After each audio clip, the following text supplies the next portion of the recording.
για την επιλογή των σημειοφόρων και των παραστατών αυτής της χρονιάς. Έχουμε πολλούς καλούς μαθητές στο σχολείο.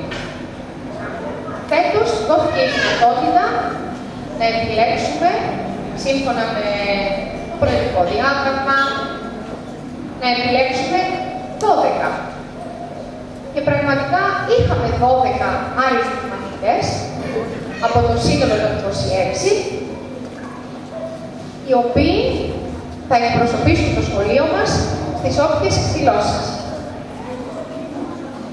Θα καλέσω τώρα τα παιδιά που με κλήρωση επιλέχθηκαν, άλλοι για να είναι οι σημειοφόροι και άλλοι για να είναι οι παραστάτες στις εθνικές μας γιορτές ή όπου αλλού χρειαστεί να παραστεί το σχολείο με τη σημαία. Παρακαλώ πολύ, τα παιδιά που θα ακούσουν το όνομά τους και που επιλέχθηκαν να εκπροσωπήσουν το σχολείο μας σήμερα στην κατάθεση Στεφάνου, στον τύπο του Καρισκάκη, εδώ στο γήπεδο. Να ανέβουν πάνω στη σκηνή. Ο Στίνης ο Μάριος.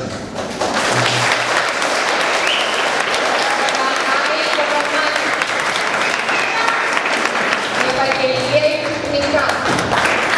Η Αγγελική η Άννα η Άδωρη και ο Στέφανος Επίσης, να ανέβουν στη σκηνή ο Ηλίας ο Σκαμβίδας.